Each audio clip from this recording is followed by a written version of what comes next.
അയോധ്യ പുണ്യക്ഷേത്രത്തിലെ കൊള്ളയിൽ സംഘപരിവാർ നേതാവ് കുടുങ്ങുമെന്ന് ഉറപ്പായിരിക്കുന്നു.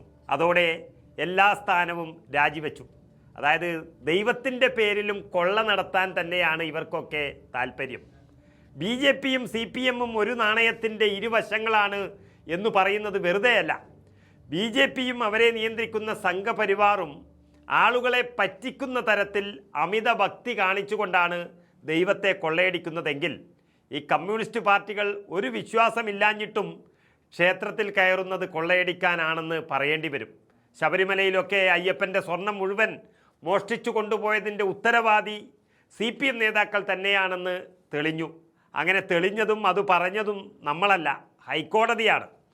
അതിന് CPMന് നേതാക്കൾ കൂട്ടത്തോടെ ജയിലിൽ കിടക്കുകയും ചെയ്തു. സമാനമാണ് ഇപ്പോൾ അയോധ്യയിലെയും കാര്യങ്ങൾ.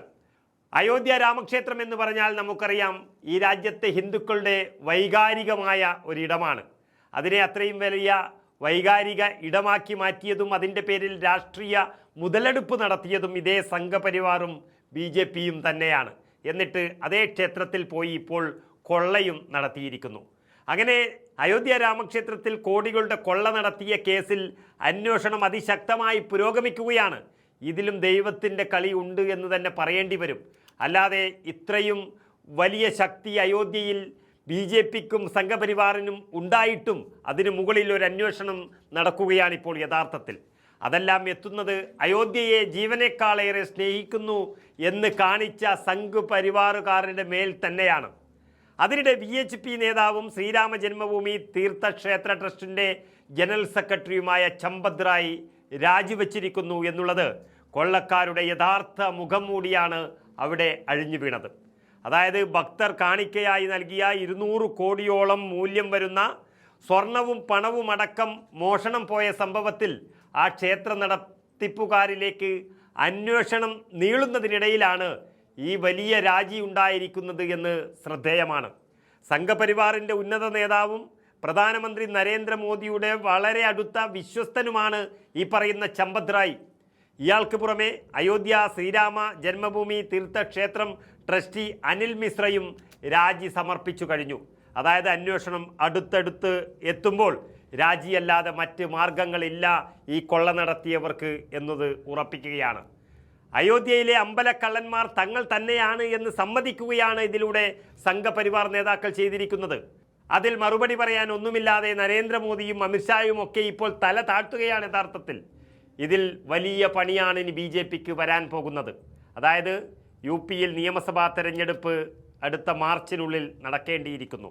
ആ നിയമസഭാ തെരഞ്ഞെടുപ്പ് നടക്കാനിരിക്കെ ഈ രാമക്ഷേത്രത്തിൽ നടന്ന തീവട്ടിക്കൊള്ള BJPക്ക് വലിയ തിരിച്ചടിയായിട്ടുണ്ട് ഇതിനോടകം തന്നെ. ഇതിൽ നിന്ന് മുഖം രക്ഷിക്കാൻ അന്വേഷണത്തിനായി മുഖ്യമന്ത്രി യോഗി ആദിത്യനാഥ് പ്രത്യേക അന്വേഷണ സംഘത്തെ നിയോഗിച്ചു. അത് നിയോഗിക്കാതിരിക്കാൻ കഴിയില്ല, അല്ലെങ്കിൽ ഹിന്ദുക്കൾ ഒന്നടങ്കം ഇളകുമെന്ന് ഉറപ്പായിരിക്കുന്നു.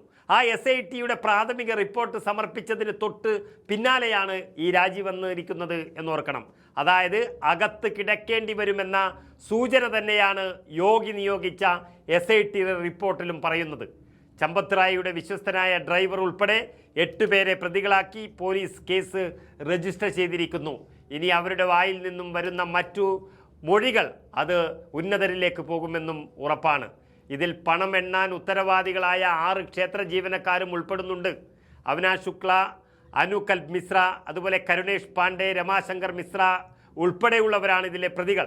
മോഷണം, ക്രിമിനൽ വിശ്വാസവഞ്ചന, അനധികൃത സ്വത്ത് സമ്പാദനം, ക്രിമിനൽ ഗൂഢാലോചന എന്നീ വകുപ്പുകൾ പ്രകാരമാണ് ഇവർക്കെതിരെയെല്ലാം ഇന്നലെ പോലീസ് കേസ് ഫയൽ ചെയ്തിരിക്കുന്നത്.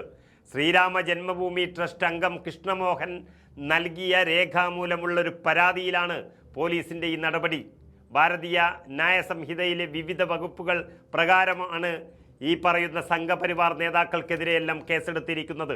ലക്നൗ ഡിവിഷൻ കമ്മീഷണർ വിജയ് വിശ്വാസ് തയ്യാറാക്കിയ പ്രാഥമിക report additional chief secretary Sanjay പ്രസാദിന് കൈമാറിയതിന് പിന്നാലെയാണ് ഈ കേസ് ഫയൽ ചെയ്തതും അന്വേഷണം നടക്കുന്നതും ഈ രാജി ഉൾപ്പെടെയുള്ള കാര്യങ്ങൾ സംഭവിച്ചിരിക്കുന്നതും.